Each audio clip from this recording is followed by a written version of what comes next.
Hello बच्चों, कैसे हैं आप लोग। बच्चों उम्मीद है आप लोग बहुत ज्यादा फिट और फाइन होंगे। बच्चों आज मैं आपके सामने लेकर आया हूं टेंस सीरीज में पास्ट इंडेफिनिट टेंस।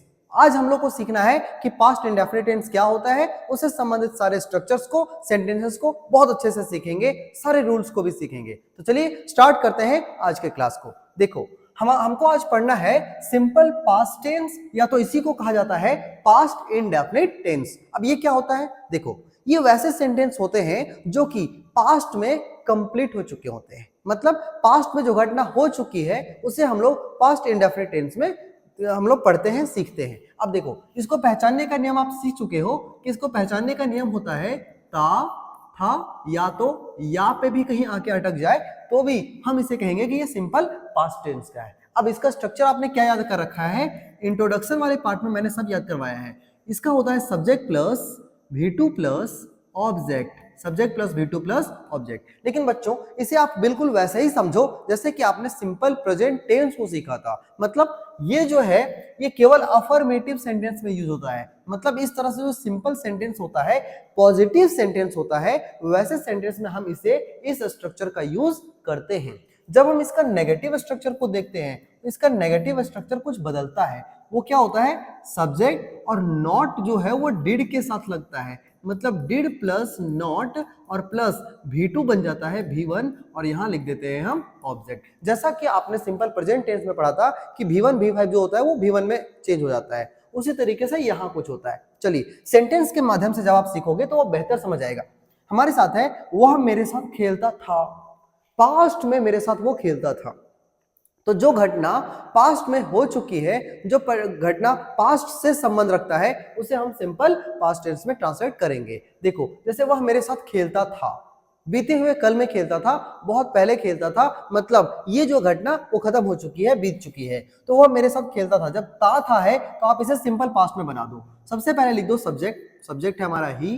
अब है V2, V2 का मतलब होता है वर्ब का सेकेंड फॉर्म। मतलब यहां पर खेलना है वर्ब, तो वर्ब का होता है, मतलब यहां पर खेलना का इंग्लिश हो जाएगा प्ले, और प्ले का V2 होता है प्लेड, V3 भी होता है प्लेड। तो हमें यहां लिखना चाहिए ही प्लेड। मतलब आपने सब्जेक्ट लिखा, आपने V2 लिखा। अब यहां पर ऑब्जेक्ट या अदर वर्ड लिख सकते हैं। तो यहां पर जो मेरे साथ है, he played with me, with me, वह मेरे साथ खेलता था, तो ही प्लेड विथ मी। इस तरह से बनाना है। जितने सेंटेंस होते हैं उसे आप V2 का यूज करके सिंपल पास्ट में बना सकते हैं। जैसे कि वह मुझे पढ़ाता था, क्या हो जाएगा, ही टीच नहीं, ही टाउट मी। वह दिल्ली जाता था, तो क्या हो जाएगा, ही वेंट टू दिल्ली। नहीं समझ में आया।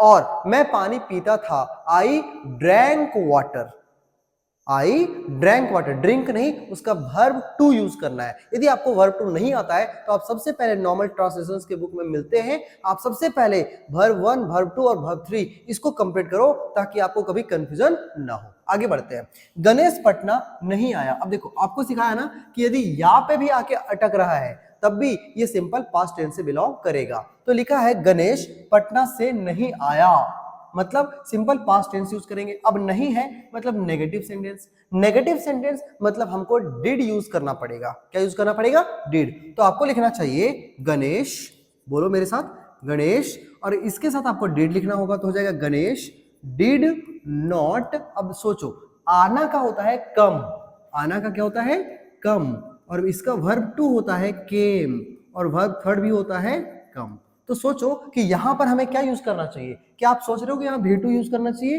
नहीं, बिल्कुल यूज नहीं करेंगे, क्योंकि यहां पर हमने डिड का इस्तेमाल कर लिया है, और जब भी डिड का इस्तेमाल हो जाएगा तो V1 यूज करना है। तो जाएगा गणेश डिड नॉट कम, कम कहां से, फ्रॉम पटना। तो लिखना होगा हमें कि Ganesh did not come from Patna. इस तरह से आपका नेगेटिव सेंटेंस भी कंप्लीट हो गया। जैसे कि मैंने खाना नहीं खाया, तो क्या हो जाएगा, आई डिड नॉट एट नहीं, eat, I did not eat food. इस तरह से होगा। मैंने पत्र नहीं लिखा, I did not write a letter, wrote a letter नहीं। ये बहुत बारीक गलती होता है जो ऑलमोस्ट एवरी स्टूडेंट्स करते हैं। इसीलिए ध्यान से आपको समझना होगा कि जब हम डिड का इस्तेमाल कर लेते हैं तो कभी भी आपको V2 इस्तेमाल नहीं करना चाहिए, V1 यूज होता है। चलो, क्या मीरा मुझे पढ़ाती थी, इंट्रोगेटिव सेंटेंस है, तो सर डिड बाहर कर दो ना, बिल्कुल कर देंगे। तो लिखेंगे क्या, डिड मीरा पढ़ाती थी। तो टीच या टाउट, सोचो सोचो, हमें लिखना चाहिए टीच, टीच में लिखना चाहिए, क्योंकि हमने सेंटेंस में डिड का इस्तेमाल हमने कर लिया है, इसलिए डिड जैसे ही यूज होता है हमेशा V1 यूज करना है। आगे, क्या राहुल ने गाना नहीं गाया? तो क्या होना चाहिए? डिड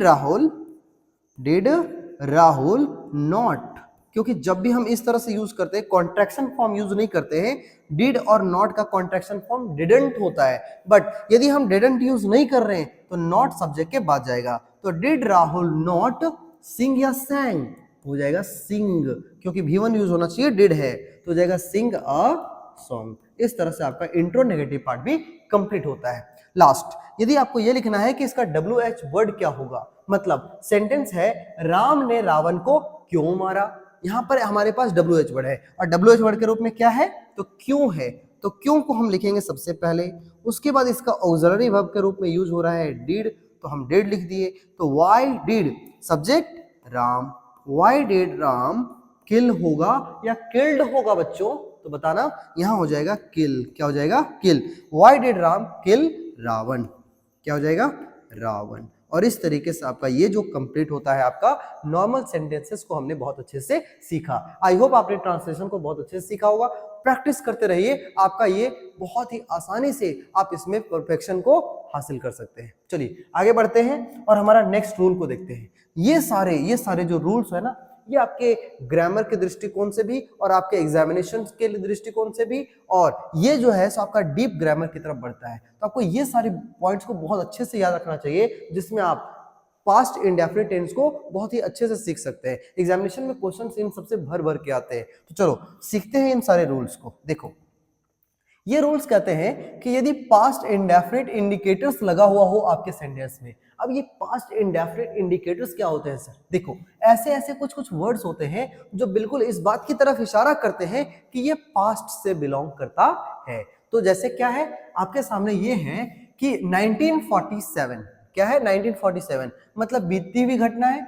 2020 ये भी बीतती हुई घटना है, और ये है अगो, ये है अस्टरडे, ये है आपका लास्ट डे, ये है मंथ, वीक, ईयर, मतलब last day, last month, last week, last year. यदि ऐसे कोई भी सेंटेंस यदि आपके मतलब सेंटेंस में यूज हुआ है, तो हमेशा याद रखिएगा कि इसमें जो है हमेशा हम सिंपल पास्ट का यूज करेंगे, और सिंपल पास्ट का यूज करेंगे इसका मतलब ये हुआ कि हम V2 का इस्तेमाल करने वाले हैं। तो चलो स्टार्ट करते हैं, बनाते हैं। लिखा है श्याम टू दिल्ली अस्टरडे। जैसे ही आपने अस्टरडे देखा, समझ गया कि ये सिंपल पास्ट से बिलोंग करता है। तो गो का वर्ब टू वाला पार्ट हम क्या लिख देंगे?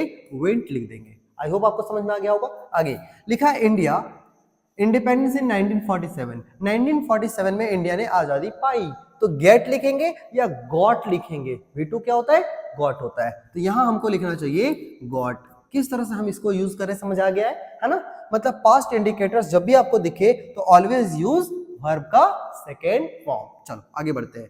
Third question, I a medal on bravery last year. तो जब भी आपको लास्ट ईयर दिख रहा है, लास्ट ईयर दिख रहा है मतलब बीते हुए समय की तरफ इशारा कर रहा है, तो आपको यहां पर भी V2 यूज करना चाहिए। तो वर्ब क्या है हमारा? विन, और V2 क्या हो जाएगा आपका?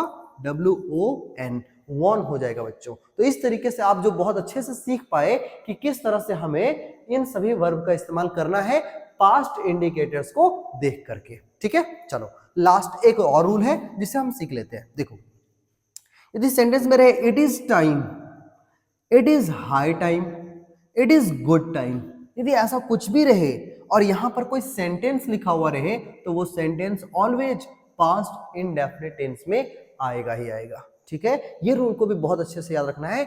बहुत सारे एग्जामिनेशंस में ये क्वेश्चन देखने को मिलते हैं। तो क्वेश्चन हमारा, it is high time that, it is high time that, he के बाद हमको क्या यूज करना चाहिए? ओपन या ओपेंड, इसका V2 फॉर्म नहीं, तो यहां लिखना चाहिए हमें ही opened the door.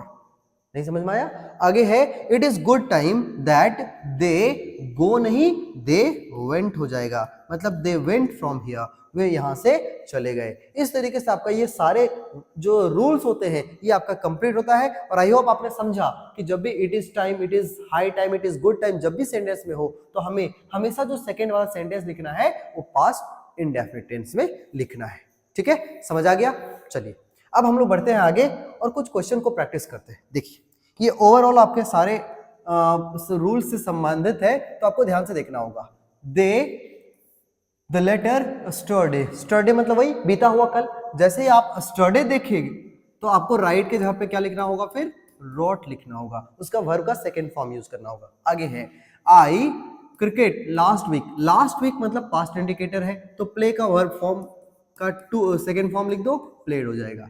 Your father you to go to Goa last night. अब बच्चों यहाँ पे अलाउ यूज करना है बट नेगेटिव बनाते हुए। अब देखो सिंपल पास्ट का नेगेटिव जो है वो डिड के मदद से बनता है, और जब भी हम डिड यूज करेंगे तो उसके बाद कभी भी वर्ब का सेकेंड फॉर्म यूज नहीं होता, हमेशा वर्ब का फर्स्ट फॉर्म यूज होता है। तो हमें लिखना चाहिए योर फादर अलाउ या your father did not allow, your father did not allow, है ना, ऐसा। Your father did not allow you, तुम्हारे फादर ने तुम्हें अलाउ नहीं किया to go to Goa, Goa जाने के लिए लास्ट नाइट, लास्ट नाइट में यह घटना घटी है, इसलिए ये पास्ट इंडेफिनिट टेंस में बनेगा। आगे शर्मा जी डाई या डाइड, तो ये हो जाएगा डाइड।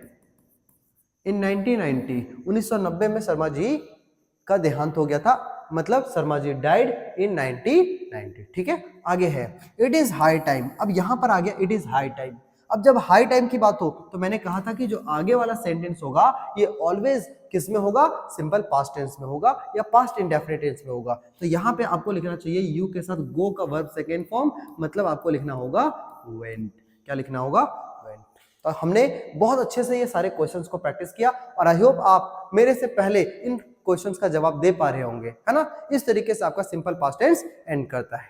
बच्चों यहाँ पर आपका कंप्लीट होता है। इससे पहले मैंने सारे सेंटेंस, सारे टेंसेस जो कि प्रेजेंट से बिलोंग करते हैं, ये सारा मैंने पढ़ा रखा है। यदि आपको वो नहीं मिलता है तो आप नीचे डिस्क्रिप्शन में चेक कर सकते हैं, इसका पूरा प्लेलिस्ट आपको एक जगह पे मिल जाएगा। आप बहुत अच्छे से स्टडी कर सकते हैं और कई बेसिक और इंपॉर्टेंट रूल्स को समझ सकते हैं। चलिए बच्चों, मिलते हैं अगले क्लास में फिर से। तब तक देखते रहिए, सीखते रहिए, समझते रहिए और जुड़े रहिए हमारे चैनल गुरुकुल साथी के साथ। चलिए मिलते हैं अगले क्लास में, तब तक के लिए जय हिंद, जय Bharat. Thank you very much. जय हिंद।